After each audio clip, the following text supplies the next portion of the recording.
Okay, and welcome back, peeps. Last time we left off, I was just about to build the tower here, and so that's what we're going to be doing this episode. Uh, the thing I like to do is I like to make sure that all of the area in here is filled. So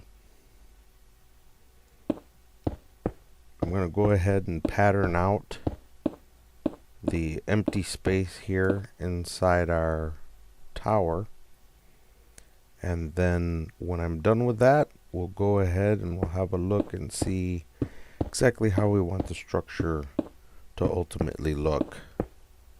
Right now I'm using the stone brick. I just really, when working with a vanilla texture pack like this, I really like the stone brick. It gives a feeling of a more medieval time, I think, and that's what I'm aiming for here, at least with this area. So okay, again, once I get done with that, I will be right back. Okay, so I've gone ahead and I've fleshed out this side of it just to get an idea of the shape that it's going to allow me to make. I believe I'm going to go ahead and probably fill in some of these areas here. Should definitely make it a little more, well, I don't know yet. Let's go ahead and finish it off, and then we'll figure out exactly what we want this tower to look like, because we may add some features just so that it doesn't have this whole dead area to it. It's a little plain to me, a little bland. Okay, so I'm gonna go ahead and I'm gonna finish up here, finish off this tower, and once I get it complete, we'll go ahead and take another look, see if we might want to change some things around, or perhaps even head in a different direction with what the tower may look like. So I'm going to go ahead and get that done, and I'll be right back. Okay, so I've gone ahead and I've finished off the tower, and you know what? I'm not completely happy with the shape of it. It's, I don't know, I want to say it might be safe to maybe close in these areas, maybe give it a better appearance that way. So yeah, I'm gonna try a few things just to set the dimensions off, and then I don't know, I got a feeling, I feel like maybe you guys should start telling me what you think. If you're liking the way it is already and you think maybe too much detail might spoil other things, namely the sea monster, the sea creature here, fine. But yeah, let me know what you guys think. I might try a few of those in different areas just to try to give a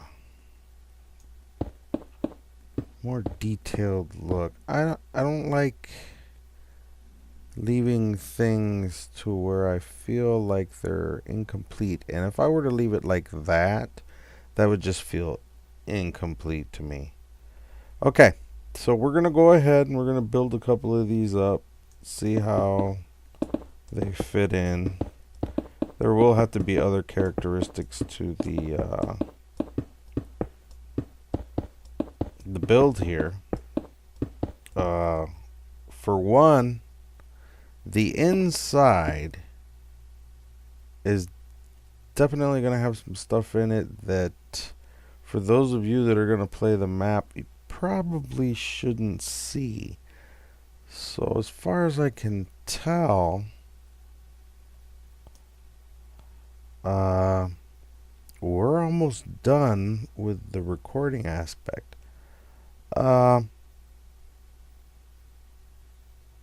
Yeah, okay, so I'm going to go ahead and I'm going to put a few more details in. I'm going to have to fix this head. I don't like how it looks from direct side there. It looks way too, I don't know.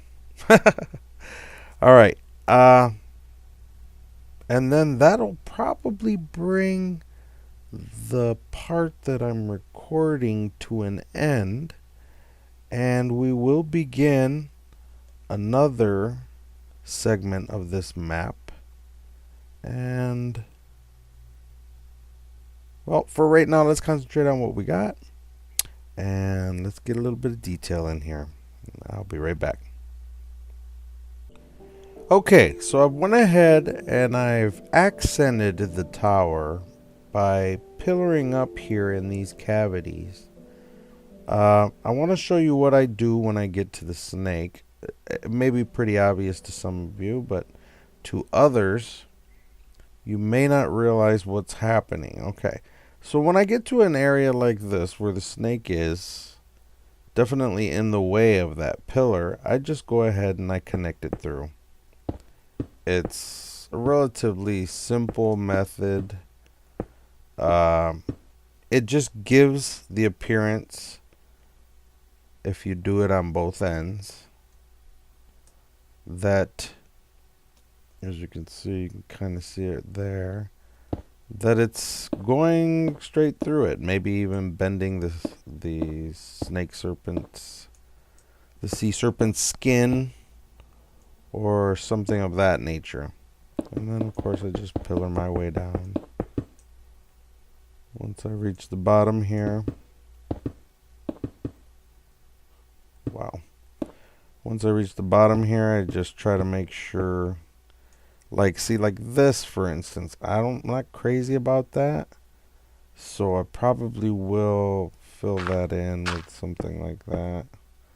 Or I could, my other alternative would be to bring some grass around here in the front of it, just so that we have that.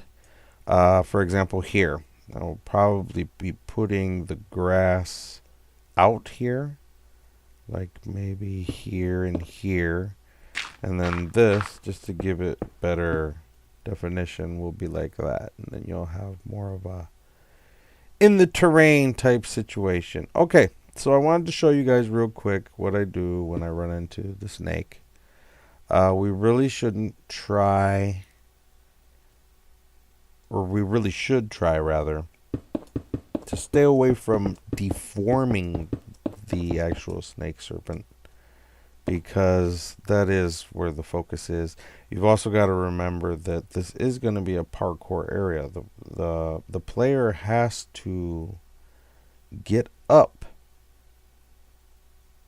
via the snake itself.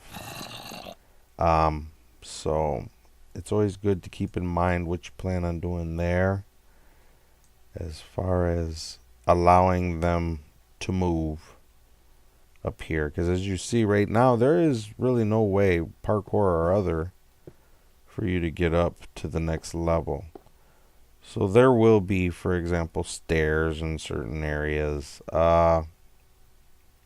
just blocks themselves that are made to more or less mimic the pieces of the snake. We may even start to find ways to maybe even improve the look of the snake as we go up. But it's always good to keep your ultimate design, the ultimate goal of your area, and to follow through with allowing yourself to have that area. What is the light glitch? That's a light glitch. Okay, so I'm going to go ahead and finish the rest of these off. As I said, if you run into a situation where the snake is in the way, you just build around him. Build around the guy. That's it. Alright, so I'm going to finish this off and I'll be back. Okay, so I went ahead and I fleshed some things out. This is obviously not the very end product. There's still a lot more I need to do in order to make what I'm doing here work. But just so you get an idea, as I said, the inner workings, I'm not going to show you guys. You guys will just have to play the map to see what's going on in the interior. I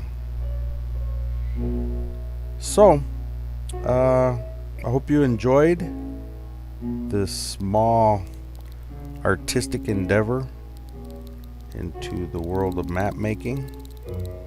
As you can see, I made the face look a little better there. I will probably still flesh most of that out. There's still more to be done aesthetically, but for now, that's just a small glimpse into the map. If you liked this video, please feel free to subscribe. I will be doing more of these map builds, as well as I have a Let's Play. So please feel free to subscribe, like, and you can follow me on Twitter. Alright, well everybody, the links are in the description. I might even be including this as a schematic, downloadable of course, at this point though. I probably will not be including any of the inner workings of this. I'll probably just leave it as a hollow shell. As I said, you'll have to play the map to get a better understanding of what's going on here. Just so we can really quick take a look at the scale here. This is no small thing. This is pretty huge. One thing that I do have left to do here is create the method for getting up.